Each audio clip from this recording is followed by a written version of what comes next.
আজকে আমি তোমাদের সাথে আলোচনা করব পাস্ট ইনডেফিনিট বা সিম্পল পাস্ট টেন্স নিয়ে। অর্থাৎ পাস্ট টেন্স কাকে বলে, পাস্ট টেন্স চিনব কী করে, অর্থাৎ বাংলা বাক্য দেখে কিভাবে চিনব যে এটা পাস্ট টেন্স বা পাস্ট ইনডেফিনিট টেন্স হবে, এই টেন্সের গঠন প্রণালী, কোথায় ওয়াজ বসবে, কোথায় ওয়ার বসবে এবং কোথায় ডিড বসবে। এছাড়াও পাস্ট ইনডেফিনিট বা সিম্পল পাস্ট টেন্স আমরা কোন কোন ক্ষেত্রে ব্যবহার করব, এই সম্পর্কে আজকে আমি বিস্তারিত আলোচনা করব এই ভিডিওতে। আর তোমরা জানো আমার ভিডিওটা একটু লেংদি হয়, কারণ আমি যে বিষয়ে শেখাতে চাই সেইটার পুরাটা শেখাই, তার নারী নক্ষত্র সব শেখাই। তো এই কারণে আমার ভিডিওটা একটু বড় হয়। আমার কথা হচ্ছে যেটা শেখাবো সেটা পরিপূর্ণভাবে শেখাবো। তো আজকে আমি তোমাদের সাথে আলোচনা করছি পাস্ট ইনডেফিনিট টেন্স নিয়ে। এই টেন্স সম্পর্কে এই ভিডিও দেখার পরে যাতে আর কোনো ভিডিও দেখতে না হয়, আমার এই প্রচেষ্টাই থাকে। তো দেখো, প্রথমে আমরা জানব পাস্ট ইনডেফিনিট টেন্স কাকে বলে। সাবজেক্ট বা কর্তা অতীতে কোনো কাজ করেছিল বা নিজে কিছু ছিলেন, অথবা অতীতে কোনো ঘটনা ঘটেছিল বোঝালে ভার্বের পাস্ট ইনডেফিনিট বা সিম্পল পাস্ট টেন্স হয়। যেমন, সে আমাকে একটি বই দিয়েছিল। অতীতে, এটা অতীত হয়ে গেছে, সে আমাকে একটি বই দিয়েছিল, অতএব এটার পাস্ট ইনডেফিনিট টেন্স হবে। ইংরেজিটা হবে he or she gave me a book. পরের বাক্যটা দেখো, গতকাল তার বিয়ে হয়েছে। অর্থাৎ একটা অতীতে ঘটনা ঘটেছে, ঘটনাটা কি, তার বিয়ে হয়েছে। ইংরেজিটা হবে he or she got married yesterday. এইখানে আরেকটা জিনিস মনে রেখো, মানে ভিডিও দেখলেই হবে না, কিছু কিছু গুরুত্বপূর্ণ জিনিস থাকে, সেগুলো মনে রাখতে হবে। যেমন বিয়ে হওয়া, তার বিয়ে হয়েছে, এই যে গট ম্যারিড। এবার চিনিবার উপায়, বাংলা বাক্য দেখে আমরা কিভাবে চিনব যে এটা পাস্ট ইনডেফিনিট টেন্স হবে। বাংলা বাক্যের ক্রিয়াপদের শেষে ছিলাম, ছিলে, ছিল, ছিলেন, অর্থাৎ ল লাম, লে লেন, অথবা ত তাম, তে তেন ইত্যাদি থাকবে। অর্থাৎ এইগুলি থাকলে আমরা পাস্ট ইনডেফিনিট টেন্স ব্যবহার করব। যেমন, আমি একটি পত্র লিখেছিলাম, এই যে লাম, লিখেছিলাম, আই রোট এ লেটার। তুমি একটি পত্র লিখেছিলে, ইউ রোট এ লেটার। তিনি একটি পত্র লিখেছিলেন, he or she wrote a letter. সে আমার অন্তরঙ্গ বন্ধু ছিল, he or she was my bosom friend. তার একটি বাড়ি ছিল, he or she had a house. আমি উপন্যাস পড়তাম, এই যে তাম, আই রেড নভেলস। এইখানে একটি নভেল পড়ে না, আমি অনেক নভেল পড়তাম, তাই নভেলস হয়েছে। আর যদি একটি পড়তাম তাহলে হতো আই রেড এ নভেল, কিন্তু নভেল অনেকগুলো পড়া হয়েছে, তাই নভেলস এ বসবে না। আরেকটা লক্ষণীয়, এখন কিন্তু রিড না, এখন রেড। অর্থাৎ রিডের প্রেজেন্ট পাস্ট আর পাস্ট পার্টিসিপল একই, উচ্চারণে পার্থক্য আছে। প্রেজেন্ট ফর্মে যখন থাকবে তখন রিড, পাস্ট আর পাস্ট পার্টিসিপলে রেড, রেড, এটা মনে রেখো। এই টেন্সের স্ট্রাকচার, এই টেন্সের স্ট্রাকচার হলো 9টি। 1 নাম্বার অ্যাফার্মেটিভ বা হাঁ বোধক। এই অ্যাফার্মেটিভ আবার 3 প্রকার, A B C. A number হলো সাবজেক্ট প্লাস ভার্বের পাস্ট ফর্ম প্লাস এক্সটেনশন। তবে মনে রাখবা এক্সটেনশন থাকতেও পারে, নাও পারে। যেমন আই রোট এ লেটার, আমি একটি পত্র লিখেছিলাম বা লিখেছি। হি অর শি স্লেপ্ট, সে ঘুমিয়েছিল। এই বাক্যতে দেখো এক্সটেনশন নাই, সাবজেক্ট প্লাস ভার্বের পাস্ট ফর্ম। সেই জন্য মনে রাখবা যে এক্সটেনশন থাকতেও পারে নাও পারে।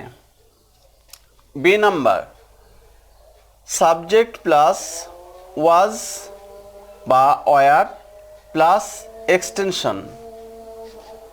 যেমন হি আর শি সাবজেক্ট ওয়াজ, এই যে ওয়াজ, এই ওয়াজ এ গুড ম্যান এক্সটেনশন, তিনি ভালো মানুষ ছিলেন। এইখানে এই দুইটার একটু পার্থক্য দেখো। এই স্ট্রাকচারে কর্তার কাজ আছে, পত্র লেখা, ঘুমানো। দ্বিতীয় স্ট্রাকচারে কর্তার কাজ নাই, কর্তা সম্পর্কে কিছু বলা হচ্ছে। যখন কর্তার কাজ নাই, কর্তা সম্পর্কে কিছু বলা হয়, তখন ওয়াজ বা ওয়ার বসে সাবজেক্টের নাম্বার ও পার্সন অনুযায়ী। C number, subject plus had plus extension.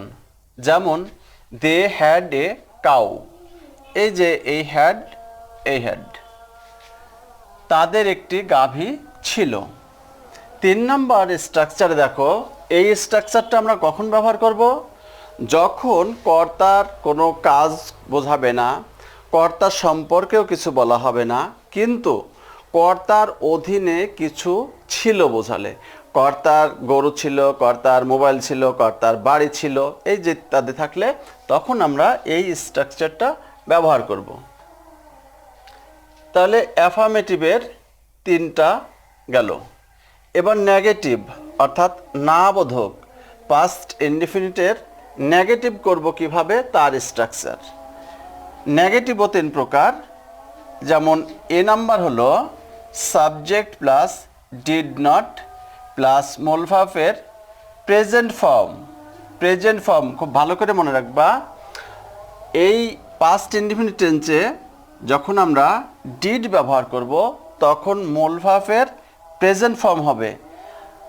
অ্যাফার্মেটিভে past form থাকে, কিন্তু ডিড ব্যবহার করলে, নেগেটিভে ডিড ব্যবহার যখন করব, তখন মূল ভার্বের প্রেজেন্ট ফর্ম হবে প্লাস এক্সটেনশন। যেমন I did not write a letter, এইখানে বলা হয়েছে আই রাইট এ লেটার, এইটার negative I did not write a letter. এইখানে দেখো রোট আছে, এইখানে যে রাইট হয়ে গেছে। আমি পত্র লিখেছিলাম না বা লিখি নাই। দ্বিতীয় বাক্যটা দেখো, হি or she did not help me. এখানেও দেখো ডিড নট, এই যে হেল্প হয়নি, হেল্প হয়েছে, অর্থাৎ প্রেজেন্ট ফর্মে আছে। তো এইটা ছেলেমেয়েরা খুব ভুল করে, মনে রাখবা ডিড বাক্যে ব্যবহৃত হওয়া মাত্রই মূল ভার্বটা বা মেইন ভার্বটা সবসময় প্রেজেন্ট ইনডেফিনিট বা বেস ফর্মে চলে আসবে। নেগেটিভের 2 নম্বর স্ট্রাকচারটা হলো সাবজেক্ট প্লাস ওয়াজ বা ওয়ার, তার সাথে নট প্লাস এক্সটেনশন। যেমন he or she was not a good student, সে বা তিনি ভালো ছাত্র ছিলেন না। এইটার অ্যাফার্মেটিভ ছিল he or she was a good student, সে বা তিনি ভালো ছাত্র ছিলেন। ওইটার নেগেটিভ হবে he or she was not. অর্থাৎ বাক্যে যদি ওয়াজ থাকে তারপরে নট বসাবো, তাহলে এটা নেগেটিভ হয়ে যাবে। অনুরূপভাবে ওয়ার থাকলে নট বসালে সেটা নেগেটিভ হয়ে যাবে। সি নাম্বার অর্থাৎ নেগেটিভের সি নাম্বার হলো subject plus had plus no plus extension. যেমন হি আর শি হ্যাড নো কম্পিউটার, এইটার অ্যাফার্মেটিভটা ছিল শি আর হি হ্যাড এ কম্পিউটার। ওইটারই নেগেটিভ হলো শি হ্যাড নো কম্পিউটার। এইটাকে আমরা অন্যভাবেও লিখতে পারবো। তার স্ট্রাকচারটা হলো subject plus did not plus have plus extension. যেমন হি আর she did not have a computer. এইখানে খুব ভালো করে মনে রাখবা, যখন হ্যাড নো ব্যবহার করছি তখন কিন্তু আর্টিকেল এ নাই, কিন্তু যখন ডিড ব্যবহার করছি তখন দেখো এই হ্যাডটা হ্যাভ হয়ে গেছে এবং নট বসানো হয়েছে।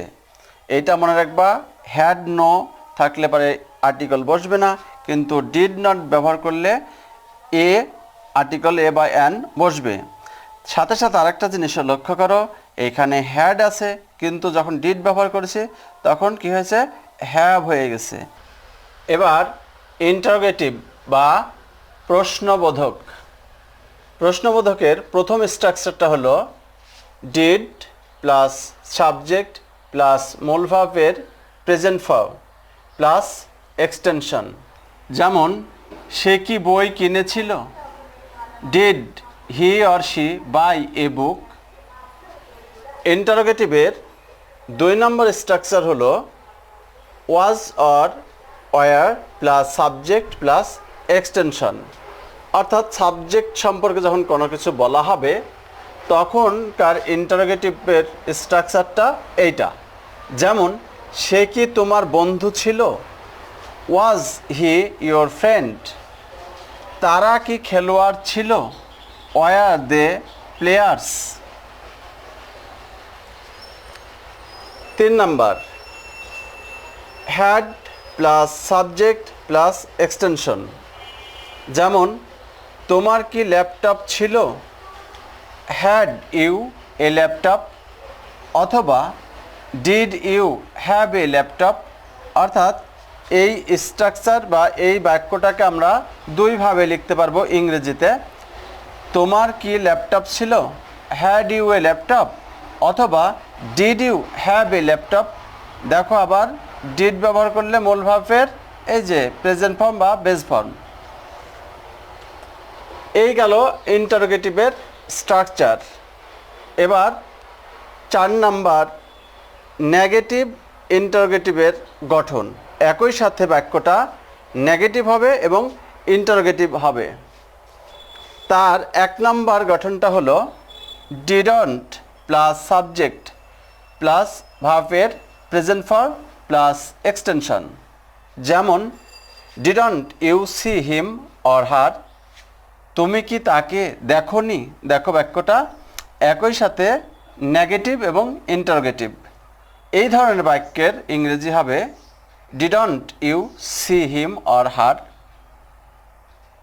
নেগেটিভ ইন্টারোগেটিভের 2 নম্বর গঠনটা হলো ওয়াজন্ট অথবা weren't plus subject plus extension. যেমন সে কি ভালো ছাত্র ছিল না, wasn't he a good student. 3 number hadn't plus subject plus extension. যেমন তার কি ল্যাপটপ ছিল না, হ্যাডন্ট হি এ ল্যাপটপ। এইটাকে আমরা অন্যভাবেও করতে পারবো। তখন স্ট্রাকচারটা হবে didn't plus subject plus have plus extension. অতএব এই বাক্যটাকে হ্যাডন্ট হি এ ল্যাপটপ, এইটাকে আমরা এভাবেও লিখতে পারবো didn't he have a laptop. আমি আরেকটা জিনিস তোমাদের দেখাচ্ছি, যদিও সেটা এখন আর ব্যবহৃত তেমন হয় না, তারপরে তোমরা শিখে রাখো। যেমন এই যে এই স্ট্রাকচারটা, এইটা didn't have, didn't subject plus ভার্বের প্রেজেন্ট ফর্ম। এইটাকে আমরা প্রথমে did plus subject plus not plus ভার্বের প্রেজেন্ট ফর্ম এইভাবেও লেখা যায়। তখন বাক্যটার ইংরেজি হবে did you not see him or her. তুমি কি তাকে দেখো নাই। অর্থাৎ সাবজেক্টের প্রথমে ডিড থাকবে আর সাবজেক্টের পরে নট চলে যাবে। প্রত্যেকটা এরকম করা যাবে। তো যদিও এই ব্যবহারটার চেয়ে এইটাই ভালো, ডিডন্ট, হ্যাডন্ট, ওয়াজন্ট এইগুলি।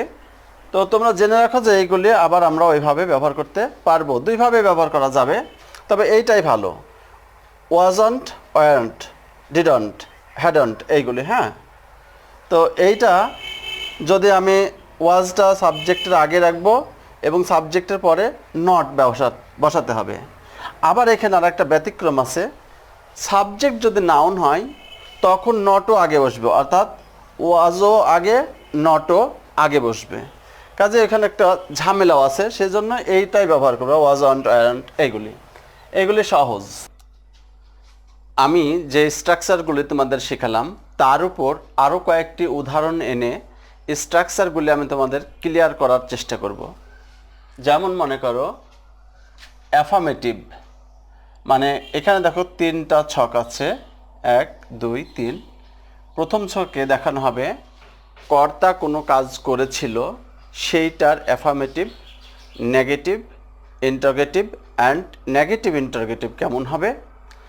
দ্বিতীয় ছকে দেখাবো কর্তা কোনো কাজ করেনি কিন্তু কর্তা সম্পর্কে কিছু বলা হয়েছে বা কর্তা নিজে কিছু ছিলেন, এই ধরনের বাক্যের affirmative, negative interrogative and negative interrogative.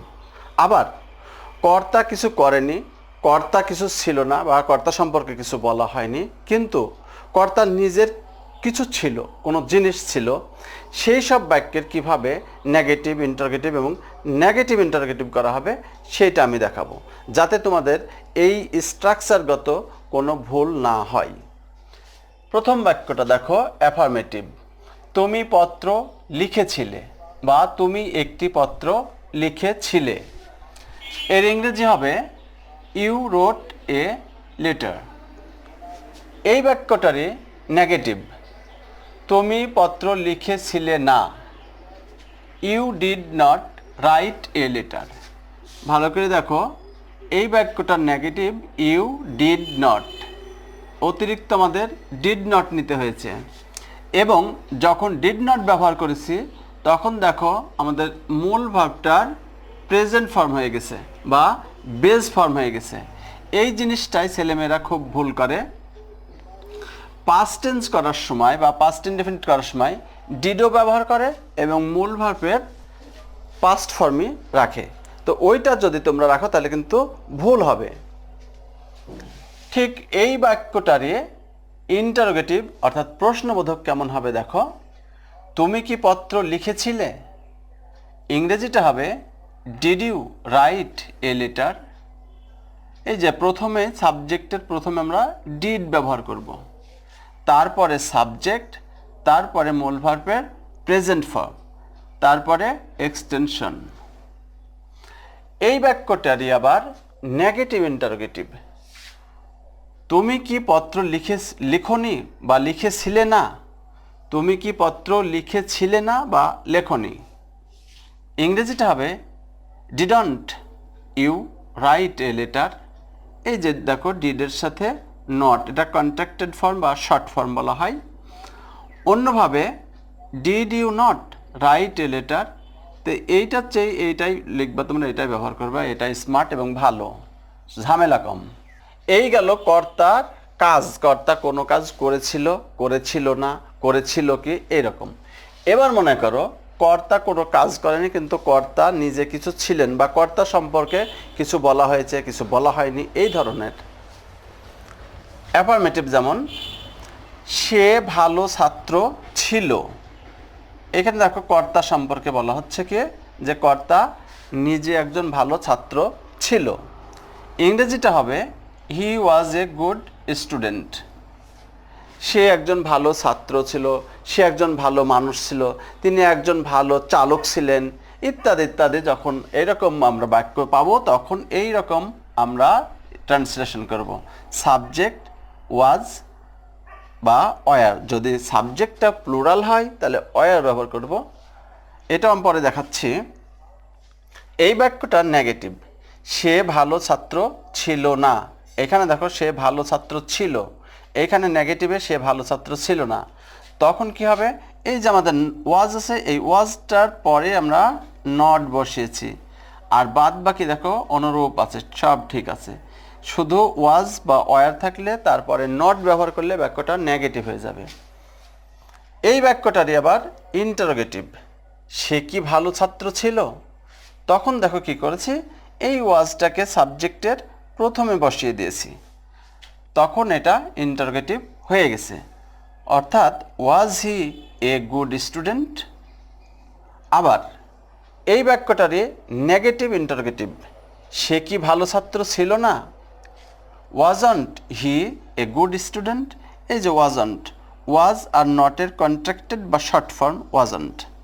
এই বাক্যটাকে অন্যভাবে বলা যায়, was he not a good student. এটাও রাইট, এটাও রাইট, তবে এইটাই বেশি চলে বা এটা স্মার্ট।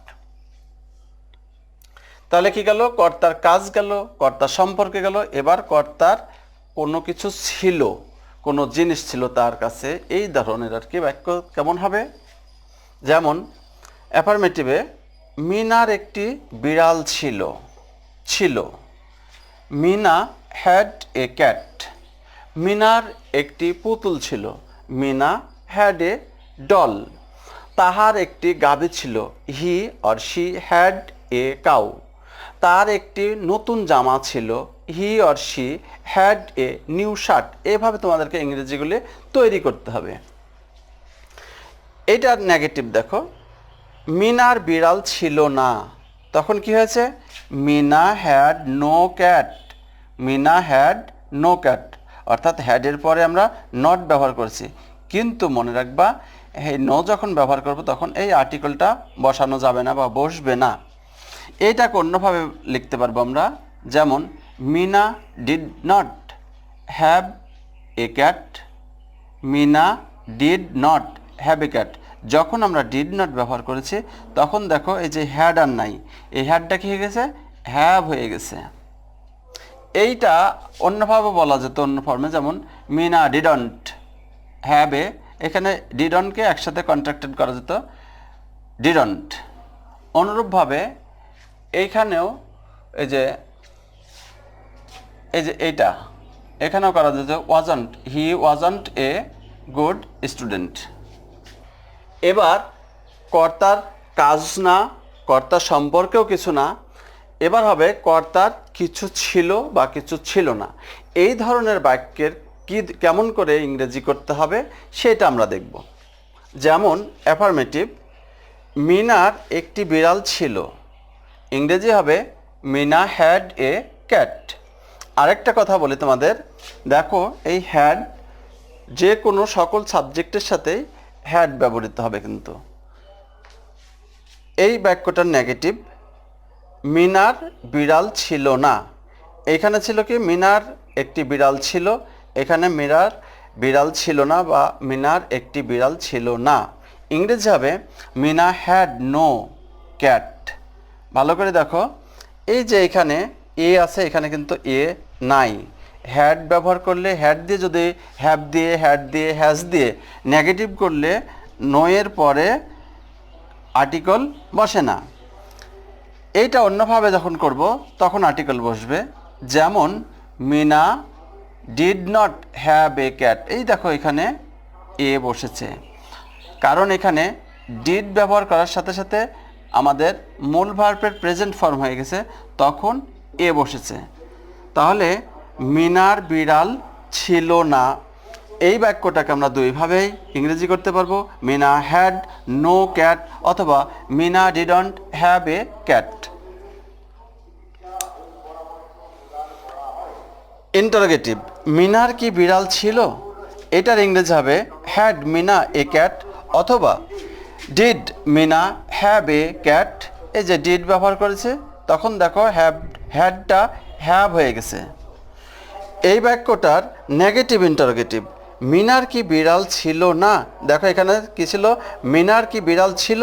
এইটাতে মিনার কি বিড়াল ছিল না একই সাথে ইন্টারোগেটিভ আছে এবং নেগেটিভ আছে।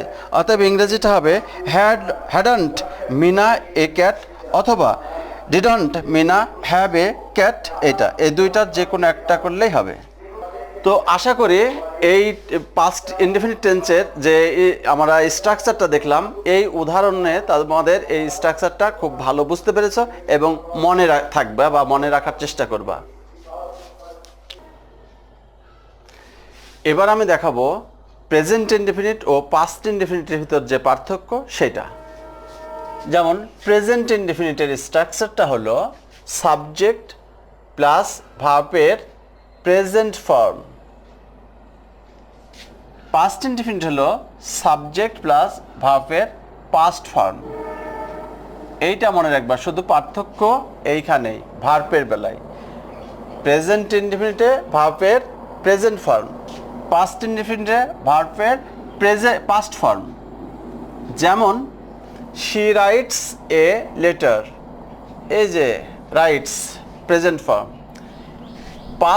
পাস্ট ইনডেফিনিট হবে শি রোট, এইখানে রাইট, এইখানে দেখো wrote. She negative, she doesn't write a letter, আর এখানে হবে didn't. They do not go to school, they did not go to school. She has a mobile set, আর পাস্টে হবে she had a mobile set. এখানে দেখো, এখানে has আর এখানে হ্যাড, তার একটি মোবাইল সেট আছে, আর এটা হচ্ছে তার একটি মোবাইল সেট ছিল।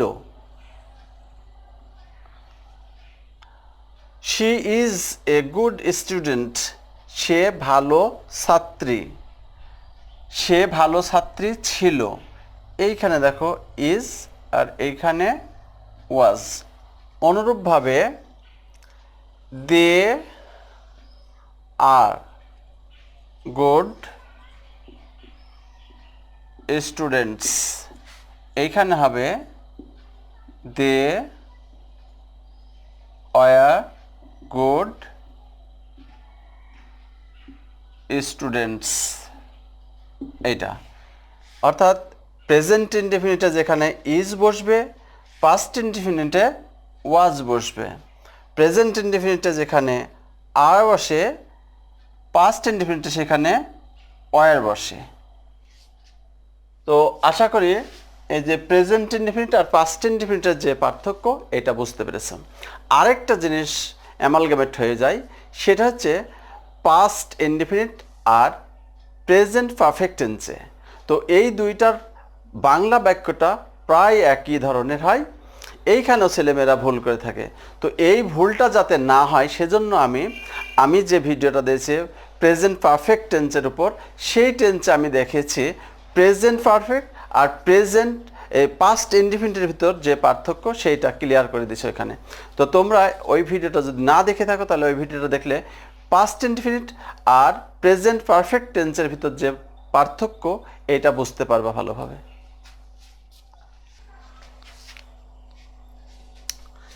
এবার এই টেন্সের ব্যবহার বিধি নিয়ে আমরা আলোচনা করব, অর্থাৎ কোন কোন ক্ষেত্রে আমরা পাস্ট ইনডেফিনিট টেন্স ব্যবহার করব বা ব্যবহার করতে হবে, এটা খুবই ইম্পর্টেন্ট। তাছাড়া অনেকেই টেন্স জানে, গঠন জানে, কিন্তু ব্যবহার জানে না, কোথায় কোথায় এই টেন্সটা ব্যবহার করতে হবে সেটা জানে না। তাই এই জিনিসটা খুবই গুরুত্বপূর্ণ। এই জিনিসটা মনোযোগ সহকারে তোমরা দেখবা এবং বাস্তব জীবনে প্রয়োগ করবা। যেমন 1 নাম্বার, কোনো কাজ অতীতে করা হয়েছিল বোঝালে। যেমন তিনি একটি বই লিখেছিলেন, he or she wrote a letter. 2 number, কর্তা অতীতে কিছু ছিলেন, কর্তা সম্পর্কে মানে কর্তা অতীতে তার পেশা হতে পারে, তিনি কিছু ছিলেন। যেমন তিনি একজন সৎ কর্মকর্তা ছিলেন, মানে তিনি যখন চাকরি করতেন তখন খুব সৎ ছিলেন। এই ক্ষেত্রে আমরা পাস্ট ইনডেফিনিট টেন্স ব্যবহার করব। অতএব তিনি একজন সৎ কর্মকর্তা ছিলেন, এটার ইংরেজি হবে he was an honest officer. 3 number, কোনো জায়গায় বা কোনো স্থানে কোনো কিছু ছিল বা ছিল না বোঝালে পাস্ট ইনডেফিনিট টেন্স ব্যবহার করতে হবে। সেক্ষেত্রে দেয়ার ব্যবহার করতে হবে, দেয়ার ওয়াজ অথবা দেয়ার আর। যারা আমার প্রেজেন্ট ইনডেফিনিট টেন্স দেখেছো তারা বুঝতে পারছো যে এই ধরনের বাক্যে দেয়ার ব্যবহার করতে হবে। প্রথমেই দেয়ার, তারপরে ভাব বিভার্ব ইজ অথবা আর, আর পাস্ট টেন্সে ওয়াজ অথবা ওয়ার। একটি জিনিস বোঝালে দেয়ার ওয়াজ, একাধিক বোঝালে দেয়ার ওয়ার। যেমন এই গ্রামে একটি মন্দির ছিল, দেয়ার ওয়াজ এ টেম্পল ইন দিস ভিলেজ। অতীতে ছিল, এখন নাও থাকতে পারে। আবার এই গ্রামে একটি মন্দির, এই গ্রামে কোনো মন্দির ছিল না বা এই গ্রামে একটি মন্দিরও ছিল না, তখন আমরা কি করব, এই যে ওয়াজের পরে শুধু নট বসাবো, এর আগে যে নেগেটিভটা করলাম ওইটাই। আমাদের গ্রামে অনেক পুকুর ছিল, এই যে এখানে কি ছিল, একটি ছিল, সেজন্য দেয়ার ওয়াজ। আর এখানে দেখো অনেক, একাধিক হলে ওয়ার বসবে। তাহলে আমাদের গ্রামে অনেক পুকুর ছিল, there were many ponds in our village. আমাদের গ্রামে অনেক পুকুর ছিল না, দেয়ার ওয়ার নট, শুধু এখানে নট বসালে বাক্যটা নেগেটিভ হয়ে যাবে। তাহলে মনে রেখো, একটি জিনিস ছিল দেয়ার ওয়াজ কোনো জায়গায় বা কোনো স্থানে, অনেক ছিল দেয়ার ওয়ার। 4 নাম্বার, অতীত সময়ের উল্লেখ থাকলে, অতীত সময়ের যদি উল্লেখ থাকে তখন অবশ্যই সেটা পাস্ট ইনডিফিনিট টেন্স হবে। সেটাকে যদি প্রেজেন্ট পারফেক্টের মতো দেখায়, বাংলা বাক্যটা প্রেজেন্ট পারফেক্টের মতো, তারপরেও অতীত সময়ের উল্লেখ আছে, তখন সেটা অবশ্যই পাস্ট ইনডিফিনিট টেন্স ব্যবহার করতে হবে। যেমন yesterday, ago, long ago, last যোগ টাইম ইত্যাদি যদি থাকে তখন আমরা পাস্ট ইনডেফিনিট টেন্স ব্যবহার করব। যেমন তিনি গত মাসে বাড়ি এসেছেন, হি কেম হোম লাস্ট নাইট, এই যে লাস্ট প্লাস টাইম, এই যে লাস্ট প্লাস টাইম। সে অনেক আগে ঢাকায় গেছে, সে অনেক আগে ঢাকায় গেছে, he went to Dhaka long ago, এই যে অনেক আগে আর এই যে লং অ্যাগো, এই ধরনের যদি অতীত সময়ের উল্লেখ থাকে সেটা অবশ্যই পাস্ট ইনডেফিনিট টেন্স হবে। 5 number, as if, as though, it is time, it is high time, I wish, I fancy ইত্যাদি থাকলে তার সাথে পাস্ট ইনডেফিনিট টেন্স ব্যবহৃত হয়। যেমন he speaks as if he knew everything, সে এমনভাবে কথা বলে যেন সে সব কিছুই জানে। He behaves as though or as if he were my boss, সে এমনভাবে ব্যবহার করে যেন সে আমার বস। এখানেও অ্যাজ দো ব্যবহার করা যেত অবশ্য। আরেকটা উদাহরণ দেখো, ইট ইজ টাইম বা it is high time you left the place, আর দেরি না করে তুমি এখান থেকে চলে যাও বা তুমি জায়গাটা ত্যাগ করো। 6 নাম্বার, সিন্স যুক্ত বাক্যে সিন্সের পূর্বে যদি প্রেজেন্ট টেন্স থাকে তাহলে সিন্সের পরে পাস্ট ইনডেফিনিট টেন্স হয়। যেমন ইট ইজ 5 ইয়ার্স, এই যে present tense, since I met her past indefinite, 5 years have passed since I met. অর্থাৎ মনে রাখবা, সিন্সের পূর্বে প্রেজেন্ট ইনডেফিনিটও থাকতে পারে, প্রেজেন্ট পারফেক্টও থাকতে পারে, যেটাই থাক সিন্সের পরে পাস্ট ইনডেফিনিট টেন্স হবে। 7 নাম্বার, সেকেন্ড কন্ডিশনাল বাক্যে তোমরা জানো যে কন্ডিশনাল 3 প্রকার, first conditional, second conditional and third conditional. তো সেকেন্ড কন্ডিশনালে পাস্ট ইনডেফিনিট টেন্স ব্যবহৃত হয়। যেমন ইফ হি ইনভাইটেড মি, এই যে I would attend the party, এই পাশেও, এ পাশে পাস্ট ইনডেফিনিট, এ পাশেও দেখো পাস্ট, এই যে উইলের পাস্ট করা হয়েছে। 8 নাম্বার, বিনয় বা ভদ্রতা প্রকাশ করতে পাস্ট ইনডেফিনিট টেন্স ব্যবহৃত হয়। যেমন would you shut the door please, দয়া করে দরজাটা বন্ধ করবে কি। Would you please give me your pen, দয়া করে তোমার কলমটা আমাকে দেবে কি। Would you mind having a cup of tea, এক কাপ চা পান করুন। এইখানে দেখো উড ইউ, যখন উডের পরেই, উড ইউ এর পরে ভাব ব্যবহার করছে তখন কিন্তু প্রেজেন্ট ফর্ম আছে, প্রেজেন্ট ফর্ম, কিন্তু মাইন্ড ব্যবহার করলে তারপরে যে ভাব আসবে তার সাথে আইএনজি যুক্ত হবে। Could you tell me your mobile number? আপনার মোবাইল নাম্বারটা আমাকে বলবেন কি? 9 নাম্বার, অতীতে কোনো কাজ চলছিল বোঝাতে পাস্ট কন্টিনিউয়াস টেন্সের পরিবর্তে পাস্ট ইনডেফিনিট টেন্স ব্যবহৃত হতে পারে। যেমন while I wrote he sang a song, যখন আমি লিখছিলাম তখন সে গান গাচ্ছিল। While he came I slept, যখন তিনি এসেছিলেন তখন আমি ঘুমাচ্ছিলাম। দেখো, ইংরেজিতে পাস্ট ইনডেফিনিট থাকলেও বাংলাটায় কিন্তু পাস্ট কন্টিনিউয়াস হচ্ছে।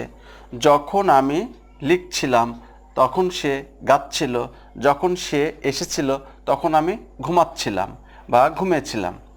তো এই রকম ক্ষেত্রে আমরা পাস্ট ইনডেফিনিট টেন্স ব্যবহার করতে পারবো, আবার ইচ্ছা করলে পাস্ট কন্টিনিউয়াসও করতে পারবো। অর্থাৎ এই রকম বাক্যগুলি পাস্ট ইনডেফিনিট এবং পাস্ট কন্টিনিউয়াসে ব্যবহার করা যাবে। এবার ইউজ টু ও উডের ব্যবহার। ইউজ টু এবং উড পাস্ট ইনডেফিনিট টেন্সে ব্যবহৃত হয়ে থাকে। এখন কখন ব্যবহৃত হয় সেটা দেখো।